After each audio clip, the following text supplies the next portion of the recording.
अब ये थोड़ा सा मैं रिक्वेस्ट करूंगा, आप लोग मेरा साथ दें, क्योंकि मेरे पास जो है ना बुक है नहीं इसकी। मेरे पास अपने नोट्स पड़े हुए हैं, उससे मैं आपकी हेल्प करा सकता हूँ। ये आप आवाज कम कीजिएगा। आ जाए। चलिए जी। देखें, पहले मैं कुछ कुछ क्वेश्चन कराऊंगा, सारे नहीं कराऊंगा। आप लोगों को जब मार्जिनल कॉस्टिंग के एमसीक्यूज करें तो आप लोगों के पास उसके फॉर्मूले होने चाहिए। आप लोगों के पास क्या नाम है, होनी चाहिए। तो पहले मैं कुछ सवाल डिस्कस करता हूँ, फिर मैं आपको मोटी मोटी चीजें बताऊंगा। ये सवाल है, इसमें बोला है कंट्रीब्यूशन टू सेल्स रेशियो बताओ। कंट्रीब्यूशन टू सेल्स रेशियो का फॉर्मूला होता है कि जो भी हमारे पास सीपीयू होता है उसको डिवाइड कर देते हैं हम सेलिंग प्राइस से। तो सेलिंग प्राइस आपको सवाल में ये दी हुई 80 है। और कंट्रीब्यूशन के लिए क्या करना पड़ता है, आपको वेरिएबल कॉस्ट माइनस करनी पड़ती है। वेरिएबल कॉस्ट जितनी भी है सारी माइनस होगी, चाहे वो प्रोडक्शन वाली हो चाहे नॉन प्रोडक्शन वाली हो। ये भी माइनस होगी कंट्रीब्यूशन के लिए, ये वाली भी माइनस होगी। तो बताएं जरा कितना हो जाएगा। 80 - 50 करेंगे तो ये 30 हो जाएगा। 80 - 50 selling price minus variable cost. और 80 आपकी क्या नाम है सेलिंग प्राइस हो गई। मल्टीप्लाई बाय 100 करेंगे तो जिसके पास कैलकुलेटर मुझे इसका आंसर बता देगा। ठीक है, आगे चलते हैं। Which items are included in the calculation of the contribution to sales ratio? जब हम CS रेशियो निकालते हैं तो क्या क्या आइटम चाहिए होता है। फिक्स कॉस्ट हमें नहीं चाहिए होती। CS रेशियो निकालने के लिए फिक्स कॉस्ट नहीं चाहिए होती। CS रेशियो निकालने के लिए वेरिएबल कॉस्ट चाहिए होती है। आपको जो है वो सेल्स रेवेन्यू चाहिए होता है, क्योंकि सेल्स रेवेन्यू में से वेरिएबल कॉस्ट माइनस करते हैं तो आपका सीपीयू आ जाता है। सेल्स वॉल्यूम की जरूरी नहीं है कि जरूरत पड़े। आप कितनी क्वांटिटी बेच रहे हैं हमें इसकी जरूरत नहीं पड़ती। मैं अगर आपको बोलता हूँ मेरी सेल्स इतनी है, मैं यूनिट नहीं बताता। मैं बोलता हूँ मेरी सेल्स 1 लाख है, और मैं कहता हूँ कि मेरा जो कंट्रीब्यूशन है, टोटल कंट्रीब्यूशन जो है वो कितना है। मैं आपको ये नहीं बताता कि मेरे, सॉरी, मैं कहता हूँ कि मेरी वेरिएबल कॉस्ट जो टोटल है वो आ रही है कितनी, 40,000। आपको यूनिट नहीं बताता। तो आप आराम से इस रेशो निकाल सकते हैं। आप जैसे इसमें से ये 1 लाख में से 40,000 माइनस करेंगे, आपका आंसर आ जाएगा 60,000। सॉरी, मैंने 6 लाख लिख दिया। आपका आंसर आ जाएगा 60,000। इस 60,000 को आप डिवाइड करेंगे किससे, सेल से करेंगे, मल्टीप्लाई बाय 100 करेंगे, सीएस रेशो आ जाएगा। अच्छा जी, आगे चलें। How is contribution calculated guys. Contribution calculate करने के कई तरीके हैं, एक तरीका नहीं है। एक तरीका तो ये है कि आप सेल्स में से टोटल वेरिएबल कॉस्ट माइनस कर दें तो आपके पास आ जाता है कंट्रीब्यूशन। ये तो नॉर्मल तरीका है जो आपने सीखा है। एक और तरीका भी है कंट्रीब्यूशन निकालने का, वो क्या है। कंट्रीब्यूशन में से हम जब फिक्स कॉस्ट माइनस करते हैं तो हमारे पास क्या आता है, प्रॉफिट आता है। तो इसका मतलब एक और फॉर्मूला बनेगा कंट्रीब्यूशन का, और वो है contribution is equal to profit plus fix cost. तो ये एक और फॉर्मूला भी हमारे पास आ गया। ये भी ध्यान में रखें कि प्रॉफिट में अगर हम फिक्स कॉस्ट ऐड कर देते हैं तो भी हमारे पास कंट्रीब्यूशन आता है, और सेल्स में से वेरिएबल कॉस्ट माइनस कर दें तो भी हमारे पास क्या आता है, कंट्रीब्यूशन आता है। ठीक है, आगे चलते हैं। ये वाला सवाल देख लेते हैं। A business provided the following information about it's total cost. सवाल में क्या पूछा है, ये पूछा है कंट्रीब्यूशन पर यूनिट बताओ, कंट्रीब्यूशन पर यूनिट बताओ। तो कंट्रीब्यूशन मालूम करने के लिए क्या क्या चीज आएगी। डायरेक्ट मटेरियल डायरेक्ट लेबर आएगा, yes sir. Factory expenses variable हैं, तो ये आएंगे सर। फैक्ट्री ओवरहेड, जो आपके क्या नाम है फिक्स नेचर के हैं, जरूरी नहीं है आप लें, नहीं लें। सेलिंग एंड डिस्ट्रीब्यूशन अगर वेरिएबल हैं सर, वेरिएबल हैं तो आएंगे, क्योंकि वेरिएबल कॉस्ट हमें चाहिए चाहिए। और सेलिंग एंड डिस्ट्रीब्यूशन फिक्स हैं, इसको कर दें इग्नोर। ठीक है, अच्छा, ये टोटल खर्चा आ गया। और इसने बोला है हमने 100 यूनिट बनाए थे, 100 यूनिट बनाए थे, और इन 100 यूनिट को हम बेचते हैं 200 रुपए का। सवाल में आपसे कंट्रीब्यूशन पर यूनिट पूछा है। तो गाइज आप सबसे पहले तो क्या करें, आप जो है मतलब वेरिएबल कॉस्ट का टोटल करें। तो बताएं कितना हुआ वेरिएबल कॉस्ट का टोटल। ये प्लस करें, इसको भी प्लस करें, इसको भी प्लस करें। टोटल वेरिएबल कॉस्ट बताएं कितनी बनी, टोटल वेरिएबल कॉस्ट। नितिन बेटा जल्दी बताओ। 84,200, 15,700, 18,100। हम तुम भी हो जाओ साथ में। टोटल वेरिएबल कॉस्ट कितनी बनी। हमाद, मुबश्शिर, नितिन, जो भी है एक कोई लाख आप चार हजार 1 लाख, 4,000। 1,04,000 आ गया। 1,04,000 को हम डिवाइड कर देते हैं किससे, 100 यूनिट से कर देते हैं, 1,000 यूनिट से कर देते हैं। तो ये हो जाएगा 104। 104 हमारी हो गई टोटल वेरिएबल कॉस्ट। 104 हो गई टोटल वेरिएबल कॉस्ट। और हमारी सेलिंग प्राइस कितनी है सर, सेलिंग प्राइस 200 है। सर तो कंट्रीब्यूशन वन कितना लेख हो जाए। एटीन थाउजेंड होगा सर। एक कॉस्ट लाख चार हजार जी जी। 1,18,000 चले बल्ले 1,18,000 हो जाएगा फिर ये। अगर ये तुम बोले 1,18,000 हो जाएगा, तो ये हो जाएगा 1,18,000 हो जाएगा। तो 1,18,000 माइनस करोगे 200 में से, तो क्या आंसर आएगा तुम्हारे पास? इसका आंसर आ जाएगा 82। 82 हमारे पास इसका आंसर होगा। ये आसान आसान सवाल है, कर लेते हैं आसान आसान सवाल। चलें जी आगे सर एक चलते हैं, क्वेश्चन आगे है चलते सर। हैं। जी पूछें पूछें। सर ये थर्ड वाला एमसीक्यूज में वो आपके वाले ऑप्शन नहीं है इसमें। अच्छा थर्ड वाला नहीं है, देख लेते हैं। How is contribution calculated? Sales revenue minus marginal cost, सही तो है ये। वेरिएबल कॉस्ट का दूसरा नाम क्या है? अच्छा चलो ठीक है सर। जी जी। वेरिएबल कॉस्ट उस कॉस्ट को कहते हैं जो एडिशनल हो, मतलब यानी मार्जिनल कॉस्ट हो गया, वेरिएबल कॉस्ट हो गया, घुमा फिरा के और भी नाम उसके हो सकते हैं। तो मार्जिनल कॉस्ट से मुराद ये है कि आपकी एडिशनल कॉस्ट, मतलब वो कॉस्ट जो प्रोडक्ट बनाने पे खर्च है। जब भी आप प्रोडक्ट में इजाफा करें तो उसमें इजाफा हो, जब भी प्रोडक्ट में कमी करें तो उसमें कमी आए। ठीक है। अच्छा जी, आगे चलते हैं सर। हमारे पास ये वाला एमसीक्यू करते हैं, ये वाला 6 वाला करते हैं। एक कंपनी एक सिंगल प्रोडक्ट बना रही है। The following information is available about a unit of its product. Selling price दी हुई है, आपका जो है डायरेक्ट मटेरियल डायरेक्ट लेबर है। पूछ the supplier of direct material has agreed to increase the trade discount from 10% to 20%। इसका मतलब पहले वो 10% डिस्काउंट दे रहा था, मैं 10% डिस्काउंट दे रहा था, अब उसने कहा है कि 10% की जगह 20% कर दूंगा। ये बताओ हमारा नया कंट्रीब्यूशन कितना होगा? तो गाइस पहले मैं आप लोगों से पूछ रहा हूँ, ये जो डायरेक्ट मटेरियल है, इसमें से 10% ऑलरेडी डिडक्ट हुआ हुआ है। मतलब अगर ये 50 रुपए था डायरेक्ट मटेरियल, तो 50 रुपए को आपने 90% से मल्टीप्लाई किया, तो ये आ गया 45। अब उसने कहा है कि मैं 10% नहीं 20% दूंगा डिस्काउंट, तो कंट्रीब्यूशन कितना हो जाएगा? तो हमें पहले ओरिजिनल वैल्यू फाइंड करनी पड़ेगी, रिवर्स वर्किंग करनी पड़ेगी। ये 45 है, 45 इज इक्वल टू 90%, इसमें से 10% ऑलरेडी माइनस हो चुका है। तो हम डिवाइड करेंगे इसको 90% से। 90% से मतलब 90 डिवाइड बाय 90 मल्टीप्लाई बाय 100, तो ये आ जाएगा मेरे पास 50। इसका मतलब मेरी डायरेक्ट मटेरियल पहले कितनी थी? 50 थी। तो अब 50 नहीं होगी, अब 50 में 20% डिस्काउंट होगा, अब ये 80% हो जाएगी। तो ये कितना हो जाएगा? 40 हो जाएगा। तो आप लोगों ने क्या करना है, 105 में से 40 माइनस करें, 30 माइनस करें, ये हो जाएगा 70। 105 में से 70 माइनस हो जाएगा, तो ये हो जाएगा 35। इसका आंसर आपका ये वाला होगा, डी फॉर डॉग। आगे चलें सर, ये वाला 7 वाला देखते हैं। 7 वाले में कह रहा है कि हमारा सेल्स रेवेन्यू है 1,60,000। ओके सर, टोटल कॉस्ट का मतलब ये fix cost plus variable cost दोनों, ये ध्यान में रखिएगा। Fix cost plus variable cost दोनों। ये कितनी आ रही है? एक मिनट, सॉरी ये गलती हो गई मुझसे। ये कितनी आ रही है? 105। Variable overhead included in total cost, वो 26,000 है। ओवरहेड का मतलब होता है इनडायरेक्ट कॉस्ट। हमारे पास वेरिएबल कॉस्ट दो तरह की होती है, एक होती है variable direct cost, direct material हो गया, डायरेक्ट लेबर हो गया, और एक होती है variable indirect cost, variable selling expense, वो हो गया। ठीक है। अच्छा जी आगे चलते हैं।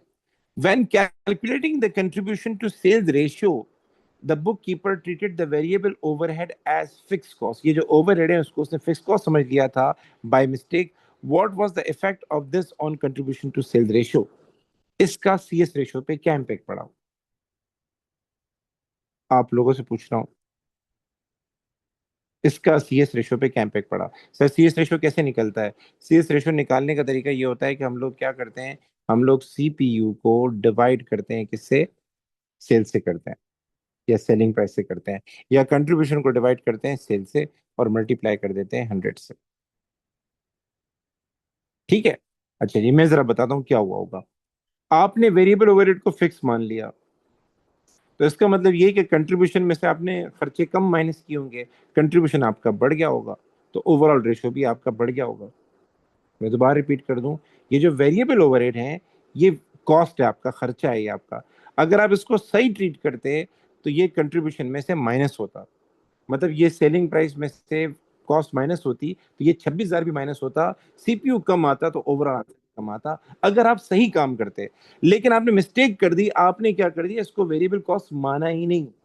आपका सीपीयू बढ़ गया, आपने कम अमाउंट माइनस किया तो सीपीयू बढ़ गया, तो सीपीयू पे ओवरऑल कितना इम्पेक्ट पड़ा? तो 26,000 रुपए से आपने अपना सीपीयू बढ़ाया, और 26,000 को डिवाइड करें 1,60,000 से, कंपेयर करते हैं सेल वैल्यू से, और मल्टीप्लाई बाय 100 करते हैं, बताएं कितना आया आंसर? कितना इम्पेक्ट पड़ा पता लगेगा, चेक करें क्या आंसर आया। क्योंकि आप डिवाइड हमेशा सेल से करते हो, तो 26,000 का आपने अमाउंट इग्नोर किया था, तो 26,000 डिवाइड बाय 1,60,000 मल्टीप्लाई बाय 100 क्या आंसर आया? आपका सीपीयू बढ़ गया होगा, आपका सीपीयू हाई हो गया होगा। कितना हाई हो गया है तो चेक कर लेते हैं, क्या आंसर आ रहा है जल्दी बताएं। आप में से किसी के पास कैलकुलेटर है?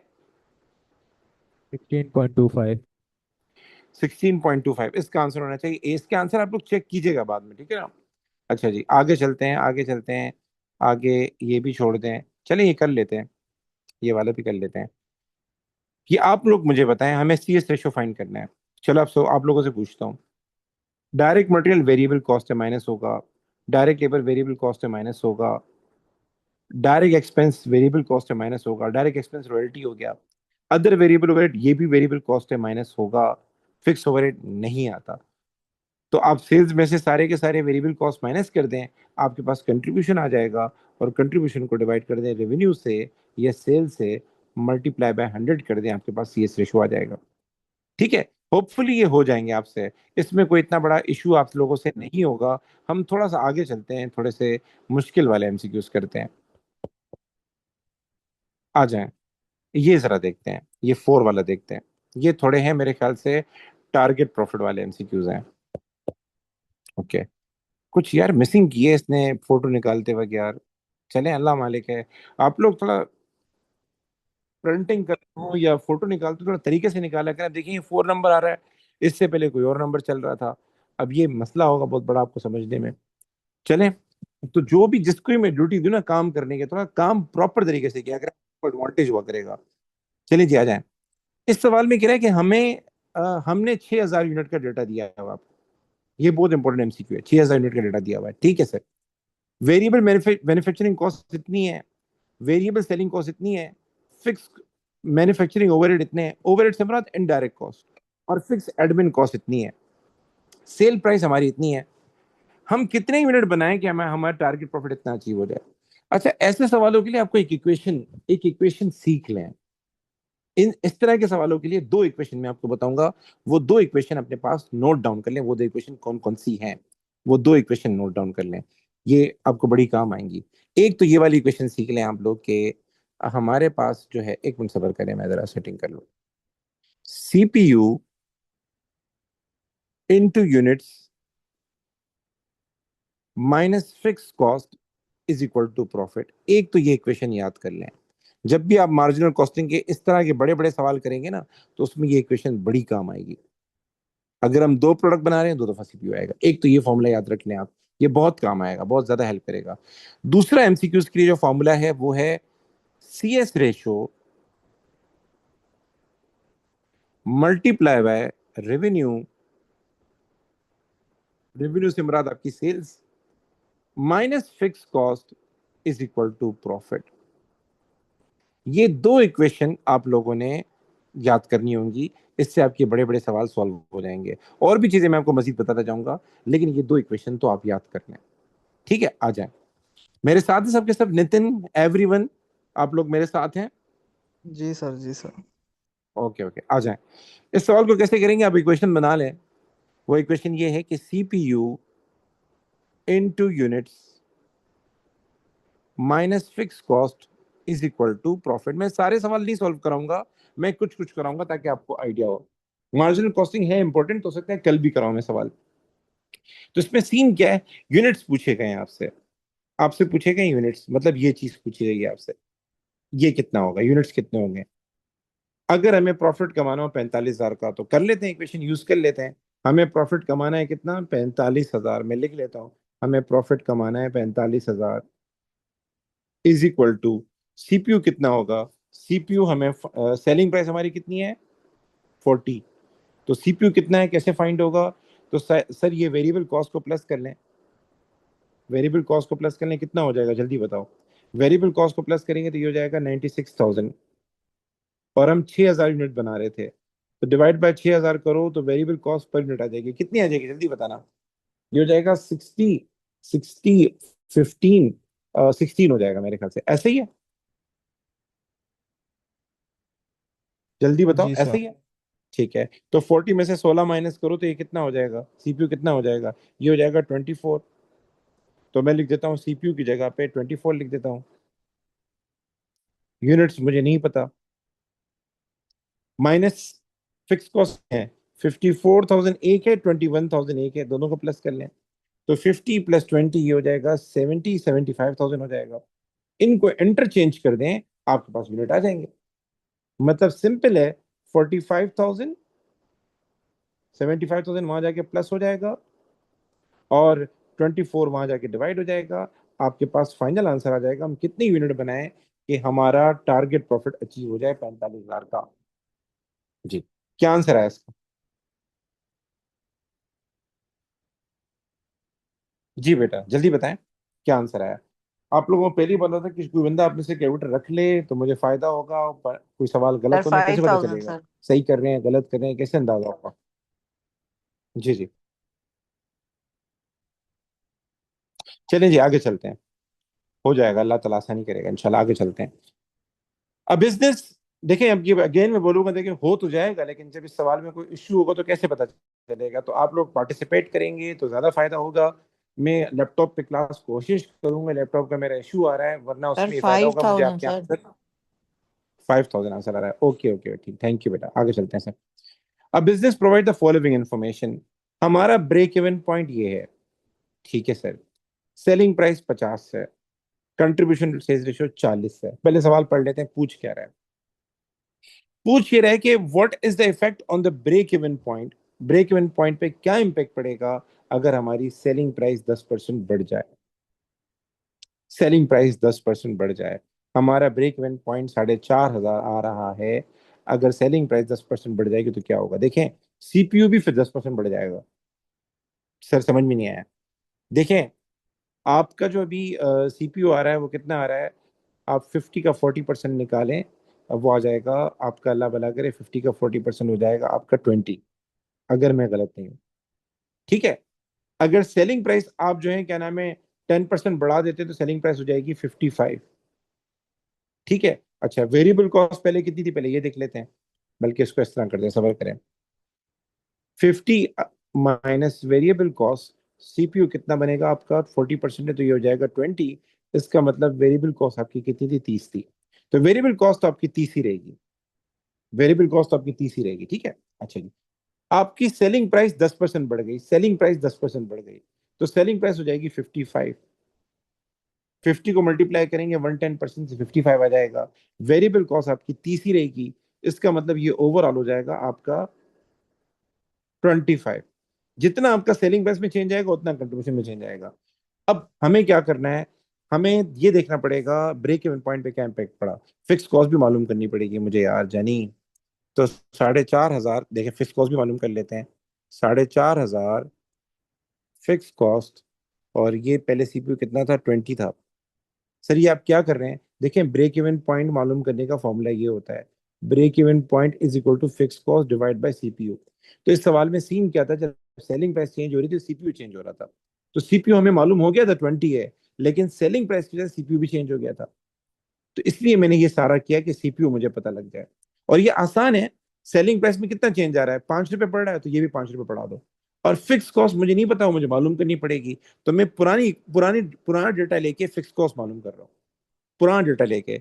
यानी ब्रेक इवन पॉइंट कितना है? 4,500। फिक्स कॉस्ट मुझे नहीं पता, और पहले सीपीयू कितना था? 20 था, तो मेरे पास फिक्स कॉस्ट आ जाएगी। 20 को मल्टीप्लाई करो 4,500 से, कितना आएगा? आई थिंक सही हो जाएगा 90,000, अगर मैं गलत नहीं हूँ, ऐसे ही है। जी सर, 90,000। तो ये 90,000 हमारी फिक्स कॉस्ट हो गई, और सीपीयू कितना है? 25 है। बताएं हमारा ये कितना है, ब्रेक इवन पॉइंट कितना है? ये बड़े खतरनाक एमसीक्यू होते हैं। जी, कितना है break even point? 90,000 divide by 25, I think so ये हो जाएगा आपका, अल्लाह भला करे, if I thirty am six not wrong. जी, कितना? 3,600। 3,600। इसका मतलब कितना फर्क आ गया? 4,500 से 3,600 हो गया, यानी रिड्यूस हो गया बाय 900। Decrease by 900 units. इसका आंसर होगा डी फॉर टॉप। आगे चलते हैं सर। आगे कह रहे हैं कि a company has the following budgeted information per unit. चले जी। सेलिंग प्राइस कितनी है? 25 है। वेरिएबल कॉस्ट कितनी है? 10 है। Okay sir. फिक्स कॉस्ट कितनी है? 72,000 है। Okay. What is the increase in break even sales if fix cost increase by 33%? Break even revenue की बात कर रहा है। ब्रेक इवन रेवेन्यू की बात कर रहा है, ब्रेक इवन क्वांटिटी की बात नहीं कर रहा। बोले ब्रेक इवन रेवेन्यू में कितना फर्क आएगा अगर फिक्स कॉस्ट 33% बढ़ जाए? तो सर इसको कैसे करेंगे? सो इसको पहले हम पुराना ब्रेक इवन पॉइंट फाइंड कर लेते हैं, फिर नया वाला कर लेते हैं। और भी तरीके हो सकते हैं, इंक्रीज डिक्रीज ले लें, ये भी हो सकता है। ठीक है, दोनों काम हो सकते हैं। या चलें, मुझे बताएं ब्रेक इवन रेवेन्यू कैसे फाइंड करते हैं? ब्रेक इवन रेवेन्यू का फॉर्मूला होता है शेफा मैं अब ब्रेक इवन। बेटा माइक बंद कर दें, माइक बंद कर दें। ब्रेक इवन रेवेन्यू फाइंड करने का तरीका ये होता है, fix cost divide by C S ratio. ये मैंने फॉर्मूला लास्ट टाइम बताया था। ये ब्रेक इवन रेवेन्यू फाइंड करने का तरीका है। ठीक है, नॉर्मली हम कैसे ब्रेक इवन रेवेन्यू फाइंड करते हैं वो पहले बता दूं मैं आपको। ये कितना है? 72,000। मैं लिख दिया 72,000 divide by C S ratio. C S ratio कैसे आएगा? आप पहले कंट्रीब्यूशन मालूम करें। कंट्रीब्यूशन कितना आ रहा है? 15 आ रहा है। आपकी सेल्स कितनी है? 25 है। 15 को 25 से डिवाइड करें और मल्टीप्लाई करें 100 से, आपके पास सी एस रेशियो आ जाएगा। कितना आ जाएगा बताएं? आई थिंक सो ये हो जाएगा 40%, ऐसे ही है। तो सर ब्रेक इवन। इसका टी सर होगा इसका सर। एक और तरीका ये भी तो हो सकता है ना कि हम 72,000 है उसको 133% से मल्टीप्लाई कर दें और उसको divide by contribution per unit कर दें। तुम्हारे पास फिर क्वांटिटी आएगी, फिर दोबारा सेलिंग प्राइस से तुम्हें मल्टीप्लाई करना पड़ेगा। अच्छा अच्छा, ओके सर। हाँ, इसका वो फिर तो दूसरा तरीका बता मैं अभी। समझने में ज्यादा अच्छा देखें। लगता है वो। हाँ। हाँ, इसके दो तरीके हैं, इसके दो तरीके हैं। एक तरीका तो ये है कि तुम जो है पुराना पुराना पुराना ब्रेक इवन रेवेन्यू मालूम करो, फिर नया वाला मालूम करो और दोनों के दरमियान चेंज बताओ। एक तरीका तो ये है, पहले पुराना वाला ब्रेक इवन रेवेन्यू जी सर। फाइंड करो, ठीक है, और फिर नया वाला करो, फिर दोनों के दरमियान चेंज बताओ। और एक है चेंज ही ले लो। चेंज ही ले लो। सर क्या मतलब? भाई तुम्हारा फिक्स कॉस्ट कितनी है? 72,000 है। इसमें कितना परसेंट चेंज आ रहा है? इसमें 33% चेंज आ रहा है। तो इसका 33% निकाल लो, कितना बनता है? 33% निकालो और उसको डिवाइड कर दो सी एस रेशो से, तो तुम्हारे पास डायरेक्ट आंसर आ जाएगा। और एक तरीका है कि पहले पुराना वाला ब्रेक इवन रेवेन्यू फाइंड करो, फिर नया वाला फाइंड करो और दोनों के दरमियान डिफरेंस लो। दोनों तरीके सही हैं। मैं समझता हूं दोनों से आंसर आ जाएगा। सर ब्रेक तो इवन रेवेन्यू का क्या फॉर्मूला है? ब्रेक इवन रेवेन्यू वैसे जब मैं हम क्लास में सवाल करते थे तो हम क्या करते थे, पहले पहले हम फाइंड करते थे ब्रेक इवन पॉइंट। पहले हम क्या करते थे? ब्रेक इवन पॉइंट फाइंड करते थे। हम लोग लिखते थे fix cost divide by CPU. फिर जो भी आंसर आता था उसको मल्टीप्लाई कराते थे सेलिंग प्राइस से, तो हमारे पास ये ब्रेक इवन सेल्स में आंसर कन्वर्ट हो जाता था। ये होता था लास्ट टाइम। पर इसका एक अलग से एक फॉर्मूला भी है, और वो फॉर्मूला है फिक्स कॉस्ट को अगर सी एस रेशियो से डिवाइड कर दिया जाए, सी एस रेशियो से डिवाइड कर दिया जाए, तो हमारे पास आ जाएगा ब्रेक इवन रेवेन्यू, डायरेक्ट आ जाएगा। सेलिंग प्राइस से मल्टीप्लाई करने की जरूरत नहीं पड़ेगी। ये ब्रेक रेवेन्यू का फॉर्मूला है। ठीक है। अच्छा जी, ये कर लेंगे आप लोग? हो जाएगा ये सवाल? मैं आगे चलूं? अच्छा जी, हम आगे चल लेते हैं। ये सवाल बाद में डिस्कस कर लूंगा, क्योंकि आप लोगों में से किसी ने ब्रेक में रेवेन्यू तरीके से पढ़ा नहीं है, तो उसको टेंशन होगी, तो उसको मैं स्किप कर लेता हूँ, बाद में करवा दूंगा ये सवाल। ठीक है। अच्छा जी, हम आगे चल लेते हैं। हम इजी सवाल पहले कर लेते हैं। इस सवाल में ये कह रहा है कि हमारी जो फिक्स कॉस्ट इतनी है, वेरिएबल कॉस्ट इतनी है, सेलिंग प्राइस इतनी है, ब्रेक इवन पॉइंट इतना है। बिजनेस सोच रहा है कि अपना ब्रेक इवन पॉइंट हम करवा लें 1500। ब्रेक इवन पॉइंट 1500 कर दें। पहले था 1875। Which strategy will not achieve the target break even? वो कौन सी स्ट्रेटेजी होगी जिससे हमारा ये ब्रेक इवन पॉइंट नहीं आएगा? बड़ा प्यारा सवाल है, मेहनत करनी पड़ जाएगी इसमें तो। चलें, हम देख लेते हैं। गाइस देखें, ब्रेक इवन पॉइंट अगर आपको रिड्यूस करना है तो सेलिंग प्राइस बढ़ानी होगी, number one. Break even point reduce करना है तो वेरिएबल कॉस्ट कम करनी होगी। ब्रेक इवन पॉइंट रिड्यूस करना है तो फिक्स कॉस्ट भी कम करनी होगी। ठीक है, पहले हम देख लेते हैं। अच्छा, पॉइंट तो सारे दिए मैं इसने। ओके, अभी ब्रेक इवन पॉइंट हमारा इतना आ रहा है। टोटल फिक्स कॉस्ट इतनी है, reduce fix cost too and variable cost भी रिड्यूस हो, रिड्यूस फिक्स कॉस्ट टू। हमें चेक करना पड़ेगा यार, इसमें मेहनत करनी पड़ जाएगी। आ जाए, चलें हम यहाँ से स्टार्ट कर लेते हैं, डी पार्ट से स्टार्ट कर लेते हैं। हमारी फिक्स कॉस्ट कितनी है, 15,000 है, और वेरिएबल कॉस्ट हमारी कितनी हो जाएगी, 10 रुपये हो जाएगी पे। तो 20 में से 10 माइनस करोगे तो कितना आ जाएगा, 10 आ जाएगा। चेक करो कितना आंसर आया। मेरे ख्याल से इसका आंसर तो यही हो जाएगा, 1500 यूनिट ही आ जाएगा इसका आंसर। दोबारा देखें, मैंने क्या किया है, ये जितने भी रूल हैं ये अप्लाई करने की कोशिश की है। अप्लाई करने की कोशिश कैसे की, मैंने ब्रेक इवन का फॉर्मूला लिखा। ब्रेक इवन का फॉर्मूला है fix cost divide by CPU, ठीक है। तो मैंने डी से स्टार्ट किया, हमारी फिक्स कॉस्ट कितनी आ रही है, 15,000 आ रही है, तो मैंने 15,000 लिख दिया सर, ठीक है। 15,000 को डिवाइड करना है सीपीयू से, तो सीपीयू के लिए सवाल में सेलिंग प्राइस ये थी, मैंने लिख दी 20। और इस ऑप्शन में कह रहा है कि अगर हमारी वेरिएबल कॉस्ट 10 हो जाए तो क्या होगा, तो वेरिएबल कॉस्ट मैंने 10 कर दी, तो इसका आंसर 1500 ही आ जाएगा। मतलब 15,000 डिवाइडेड बाय 10 करूंगा तो इसका आंसर 1500 ही हो जाएगा, जो इसने मांगा था। इसका मतलब बाकी जगहों से नहीं मिलेगा, बाकी जगहों से आंसर नहीं आएगा। आप चाहें तो चेक कर लें, कभी 1500 नहीं आएगा। सर चलें जी, मैं वो आपको सर सीख क्वेश्चन पूछ रहे हैं कि which will not achieve the target break even level. अच्छा देख लेता हूँ, देख लेता हूँ। चलो हम आते हैं आगे, 12,800 की तरफ आते हैं, सी पार्ट की तरफ आते हैं। सी पार्ट में हमारी फिक्स कॉस्ट 12,800 हो जाएगी, सेलिंग प्राइस 20 रहेगी, और वेरिएबल कॉस्ट 12 रहेगी। चेक करें इसका क्या आंसर आया, 12,800 डिवाइडेड बाय करेंगे हम लोग इसको 8 से। चेक करो इसका आंसर सेम आ रहा है, 1500 आ रहा है, नहीं आ रहा जी। आप में से किसी के पास कैलकुलेटर है, जहां तक मैं समझता हूँ 1500 नहीं आएगा इसका, इसका आंसर 1500 नहीं आएगा, क्योंकि जब हम 8 से डिवाइड करेंगे तो ऊपर फिक्स कॉस्ट 12,000 होनी चाहिए, तब जाके 1500 आंसर आ जाएगा। तो ये वाला तो अचीव नहीं करके देगा। चले हम ये बाकी चेक कर लेते हैं, हम बाकी वाले भी चेक कर लेते हैं कि बाकी अचीव करवा के दे रहे नहीं कर रहे। थोड़ा सा आप लोग पार्टिसिपेट नहीं कर रहे, जो मुझे बहुत दुख हो रहा है, क्योंकि देखिए मैं भी एक बहुत मुश्किल से टाइम निकाल के आपके लिए क्लास रखता हूँ। बिल्कुल क्लास लेने का मूड मेरा नहीं होता 10:30 बजे, क्योंकि मैं सुबह सवेरे का उठा होता हूँ, तकरीबन कोई 5:50 का उठा हुआ होता हूँ। उसके बाद नॉन स्टॉप चलता हूँ मैं, चाहे इतवार हो चाहे सैटरडे हो। तो ये मेरी हम्बल रिक्वेस्ट होगी, मुझे वो पोटेंशियल आप लोगों में भी चाहिए। मैं भी कैलकुलेटर उठा के रख लूंगा, पढ़ना शुरू कर दूंगा, लेकिन मैं उन बच्चों को पढ़ाना चाह रहा हूँ जो A स्टार A लेना चाहते हैं। तो आप लोग भी थोड़ी एनर्जी लेकर आए, वरना मेरी एनर्जी डाउन होना शुरू हो जाएगी।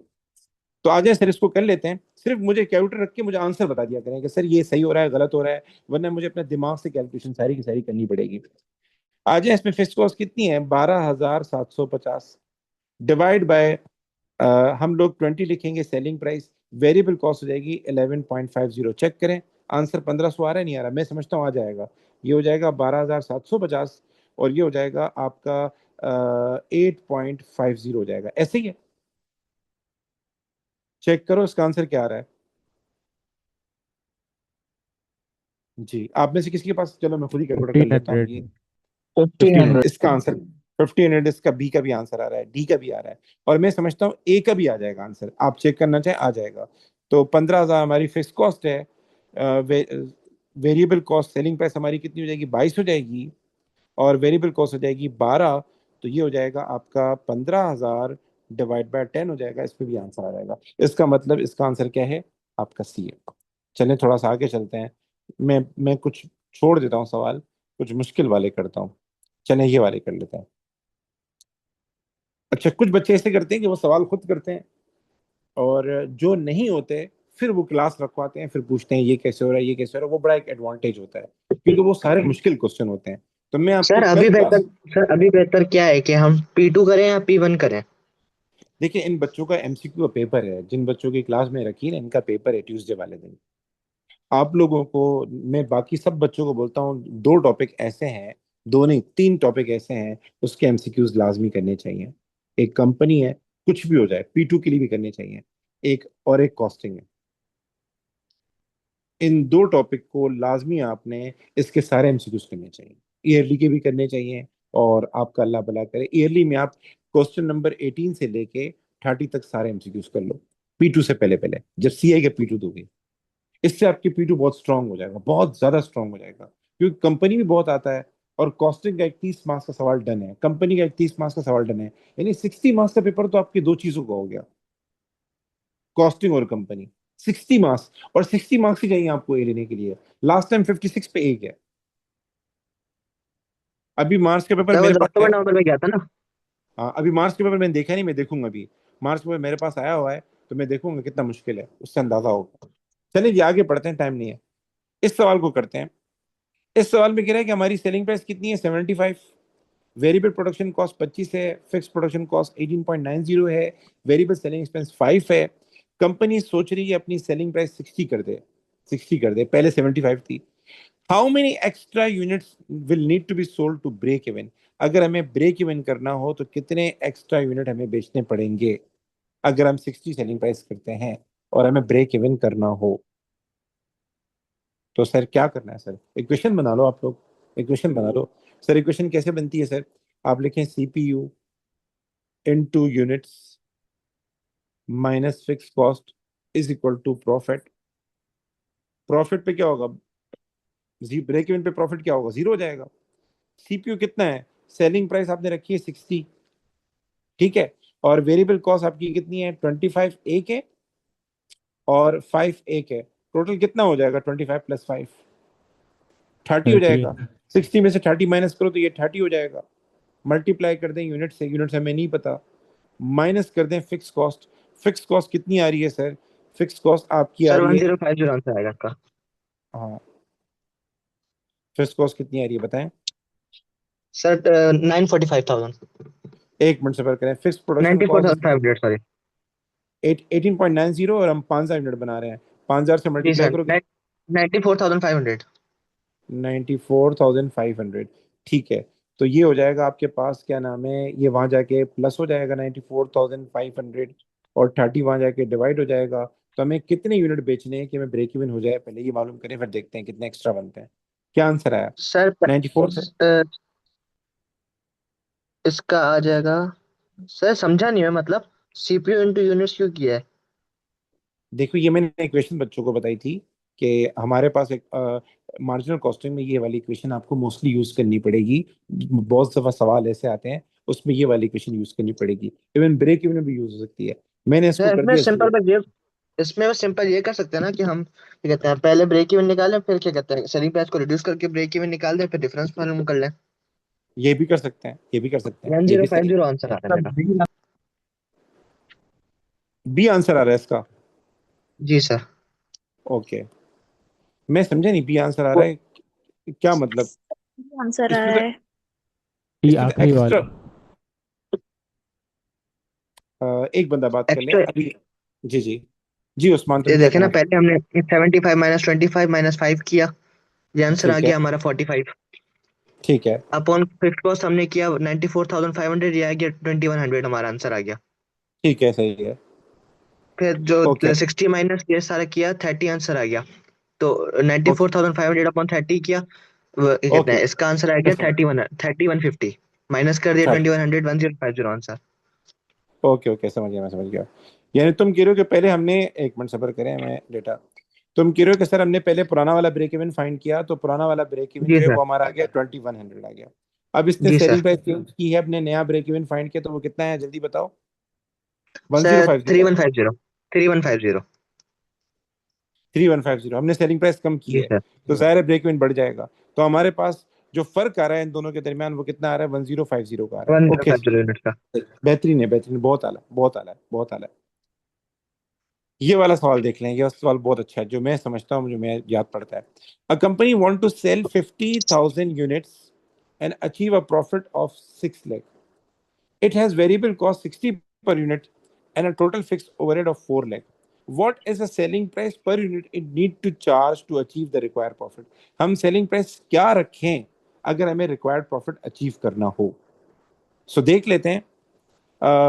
एक कंपनी को 50,000 यूनिट बेचने, प्रॉफिट कमाना है 6 लाख रुपए का, वेरिएबल कॉस्ट 60 रुपए है, और फिक्स ओवरहेड है 4 लाख। इक्वेशन वही वाली यूज करें जो ऊपर बताई थी मैंने आपको, क्या नाम है, सीपीयू वाली equation, CPU into units minus fix cost is equal to profit. Profit कितना कमाना है इसको, प्रॉफिट इसको कमाना है 6 लाख रुपए का। तो आपने प्रॉफिट लिख दिया 6 लाख रुपए। फिक्स कॉस्ट कितनी है? फिक्स कॉस्ट आपकी आ रही है 4 लाख आ रही है, फिक्स कॉस्ट आपने रख दी 4 लाख। और सीपीयू हमें मालूम करना है, यूनिट्स कितने बेचने हैं आपको? 50,000 बेचने हैं। इसको अगर हम सॉल्व करेंगे तो ये 6 लाख और 4 लाख ये कितना हो जाएगा? ये आप 1 मिलियन हो जाएगा। और ये 50,000 वहां मल्टीप्लाई हो रहा है, वहां जाके क्या हो जाएगा? डिवाइड हो जाएगा। तो 10 लाख को डिवाइड करेंगे 50,000 से, क्या आंसर आएगा? जहां तक मैं समझता हूँ इसका आंसर आ जाएगा 20। इसका मतलब हमारा नाइन सीपीयू लाख 20 फिफ्टी होना चाहिए। जी ओके जी, ओके। इसका मतलब हमारा सीपीयू 20 होना चाहिए। तो हमारी वेरिएबल कॉस्ट कितनी आ रही है? Variable cost 60। 60 आ रही है। तो selling price minus variable cost is equal to CPU. CPU 20 होगा, वेरिएबल कॉस्ट कितनी होगी? 60 होगी। तो इसका मतलब सेलिंग प्राइस कितनी होगी? सेलिंग प्राइस आपकी 80 होगी। तो 80। इसका आंसर होगा डी फॉर डॉग, ये वाला आंसर होगा। चलें जी आगे चलें, आगे ये वाला डिस्कस कर लेते हैं। आप लोग इक्वेशन बना के कीजिएगा, हो जाएंगे। अभी तो मैं सिर्फ आइडिया दे रहा हूँ ताकि आप लोगों को मार्जिनल कॉस्टिंग के सवाल करने में परेशानी नहीं हो। आप ये वाला खुद करें, 13 वाला। 13 वाले में कह रहा है कि हम एक प्रोडक्ट बनाते हैं, उसकी सेलिंग प्राइस है 20, वेरिएबल कॉस्ट है 8, फिक्स कॉस्ट है 7,000। हम चाहते हैं 20,000 रुपए का टारगेट प्रॉफिट कमाएं। ये बताएं हम कितनी यूनिट बेचेंगे, हमें इतना टारगेट प्रॉफिट होगा, कितने यूनिट बेचें? तो ये मेरे ख्याल से आप सिंपली घर जाके कर सकते हैं। सेलिंग प्राइस सॉरी, आप लिखें सीपीयू, मल्टीप्लाई कर दें यूनिट्स। मैं सिर्फ इक्वेशन लिख रहा हूँ, घर जाके कीजिएगा आप लोग। फिक्स कॉस्ट और आगे आखिर में लिखें प्रॉफिट। इसको सॉल्व सर करेंगे आ आपके गया पास आंसर इसका इसका। आंसर आ गया। इसका आंसर आ गया, आ गया क्या सर आंसर आया आंसर। इसका? डी आया। बहुत स्पीड से कर रहे हो तुम। डी आया आंसर, सर बहुत आगे, बहुत वो आगे। फॉर्मूला मुझे याद है ना बस के, टोटल फिक्स कॉस्ट अपॉन क्या कहते हैं, टोटल फिक्स कॉस्ट प्लस आपकी जो plus target target profit profit divide upon by CPU. CPU. जी जी। हाँ जी, उससे भी हो जाएगा, उससे भी हो जाएगा, उससे भी हो जाएगा। अच्छा जी, ये वाला करते हैं, 15 वाला करते हैं। 15 वाले में कह रहा है कि the product is sold for 50 unit. हम एक प्रोडक्ट 50 रुपीज का बेचते हैं, उसकी वेरिएबल कॉस्ट 30 है, फिक्स कॉस्ट 5 लाख है। हम कितने यूनिट बेचेंगे हमें टारगेट प्रॉफिट हो जाए? 3 लाख। हो जाएगा, ये तो हो जाएगा, छोड़ें इसको आप, ये भी हो जाएगा। 16 का देख लेते हैं। हमारे ब्रेक इवन पॉइंट है 5,000 यूनिट, हमारी वेरिएबल कॉस्ट है 27, हमारा सी एस रेशियो है 40%। ये बताएं हमारी फिक्स कॉस्ट क्या है? इसका बताएं क्या करना है? Sir break break even even point point का सर। फॉर्मूला लिख देते हैं। फिक्स कॉस्ट डिवाइड बाय आपका हो जाएगा सीपीयू, ठीक है। अच्छा जब ब्रेक इवन पॉइंट कितना है? 5,000 यूनिट। फिक्स कॉस्ट मुझे नहीं पता, सीपीयू कैसे फाइंड करेंगे? देखिए गाइस, एक छोटी बात याद रखिएगा, ये है मार्जिन। ये जो 40% है ना, ये आपका मार्जिन है, ठीक है। सवाल में अगर सेलिंग प्राइस दी होती तो मैं इसको लगाता 40% को, 40% को मल्टीप्लाई करता। ये कॉस्ट है आपके पास। तो आप सबको पता है कॉस्ट पे मार्जिन लगता है, मार्कअप लगता है। सीपीयू मार्कअप लगता प्रॉफिट है। की तरह मार्कअप लगता है। तो इधर क्या करना पड़ेगा? मार्जिन को मार्कअप में कन्वर्ट करना पड़ेगा। देखिए अगर सेलिंग प्राइस दी हुई होती तो मैं सेलिंग प्राइस को डायरेक्ट 40% से मल्टीप्लाई करता, मेरे पास सीपीयू आ जाता। तो ये क्या है? मार्जिन होता है, जो ये कंट्रीब्यूशन टू सेल्स रेशियो, ये मार्जिन की तरह होता है। तो इसको मार्कअप में कन्वर्ट करना पड़ेगा। तो ये हो जाएगा 40/100, और ये मार्जिन है यानी नेगेटिव, तो -40 करेंगे तो ये हो जाएगा 40/60। 40/60 को मल्टीप्लाई करें 27 से, आपके पास सीपीयू आ जाएगा। बताएं 18। कितना है? 18 18, सर।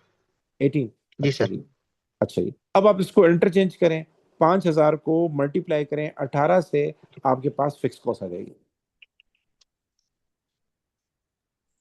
5,000 को मल्टीप्लाई करेंगे 18 से, फिक्स कॉस्ट आ जाएगी सर 90,000। 90,000। ओके, मैं समझता हूँ ये सारे सवाल होंगे आपसे। मैं थोड़े से मुश्किल वाले सवाल डिस्कस करता हूँ, थोड़े से और घुमाने वाले सवाल देखता हूँ। आए, चलें जी, ये वाला देख लेते हैं।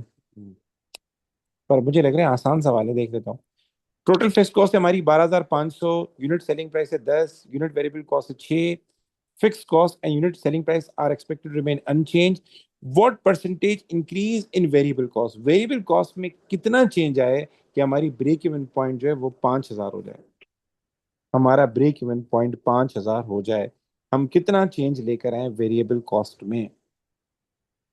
Good question guys. इसको कैसे करेंगे? मैं क्वेश्चन बना लेता हूँ बच्चों को, ज्यादातर मैं बच्चों को बोलता हूँ आप लिखो CPU into units minus fix cost is equal to profit.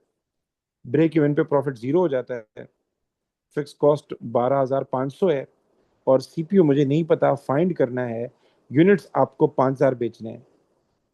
तो ये 12,500 वहां जाके प्लस हो जाएगा, ये 5,000 मल्टीप्लाई हो रहा है तो यहाँ जाके डिवाइड हो जाएगा, तो आपके पास सीपीयू आ जाएगा। पहले हम सीपीयू देख लेते हैं, फिर हम देख लेते हैं वेरिएबल कॉस्ट कितनी होनी चाहिए। 12,500 को डिवाइड बाय 5,000 करेंगे तो क्या आएगा, मेरे ख्याल से आएगा इसका आंसर सर आप 2.5। 2.5। तो अगर सीपीयू मेरा 2.5 हो और वेरिएबल कॉस्ट मेरी 10 हो, सॉरी सेलिंग प्राइस मेरी 10 हो, तो इसका मतलब वेरिएबल कॉस्ट मेरी कितनी होनी चाहिए, वेरिएबल कॉस्ट होनी चाहिए मेरी 7.5। 7.5। पहले 6 थी, यानी अभी 1.5 का चेंज आएगा। तो 1.5 डिवाइड बाय 6 मल्टीप्लाई बाय 100, जिसकी मैथ्स अच्छी होगी वो कर लेगा। देखिए 7.5 मेरी वेरिएबल कॉस्ट होनी चाहिए, पहले 6 थी, तो कितना चेंज आ रहा है सर दोनों में, इसका आएगा 25% 1.5। B answer. तो ये हो जाएगा 1.5, 1.5 को डिवाइड करें पुरानी वैल्यू से तो ये हो जाएगा 25%। ठीक है, घर जाके कीजिएगा दोबारा से, अभी तो मैं स्पीड में टच करवा रहा हूँ एक एक एमसीक्यू। कल मैं आपके मतलब क्लास रखूंगा, उसमें सारी क्यूरीज में डिस्कस करूंगा, ये कैसे हो रहा है, ये कैसे होता है। अच्छा ये सवाल बहुत प्यारा है, ये एक करवा देता हूँ, फिर आप लोगों को भी नींद आ रही होगी। इस तरह के सवाल कैसे करते हैं ये भी जरा देख लें। इसमें दो प्रोडक्ट बन रही हैं, प्रोडक्ट एक्स प्रोडक्ट वाई, दो प्रोडक्ट बन रही हैं, दोनों की सेलिंग प्राइस दी हुई है 20-30, दोनों का डायरेक्ट मटेरियल दिया हुआ है, दोनों का डायरेक्ट लेबर दिया हुआ है, फिक्स कॉस्ट दी हुई है 48,000, और वो कह रहा है कि हम जो हैं वो वाई के 3,000 यूनिट बेच रहे हैं, 3,000 यूनिट वाई के बेच रहे हैं, किसके, वाई के 3,000 यूनिट बेच रहे हैं। अच्छा जी, हम एक्स के कितने यूनिट बेचेंगे हमारा ब्रेक इवन हो जाए। अब बच्चे इसमें परेशान होते हैं, इक्वेशन सीख लें जिंदगी आसान हो जाएगी। आपको जो इक्वेशन सिखाई वही कर लें। आपको इक्वेशन सिखाई थी CPU into units minus fix cost is equal to profit. ठीक है, अच्छा जी, अब इसमें क्या है, सीपीयू दो दफा आएगा, प्रॉफिट को जीरो कर दें, ब्रेक इवन की बात कर रहा है। फिक्स कॉस्ट कितनी है सर, फिक्स कॉस्ट 48,000 है, आप 48,000 लिख लें फिक्स कॉस्ट में। ठीक है, सीपीयू की तरफ आ जाते हैं। सीपीयू हमारे पास क्या है, सीपीयू हम फाइंड कर लेते हैं। 20 में से माइनस करें 10 माइनस करें 4, कितना हो जाएगा, 20 माइनस 10 सर माइनस 4। 428 यूनिट्स नहीं, सॉरी सर हाँ, सॉरी, गलत है 20 गलत।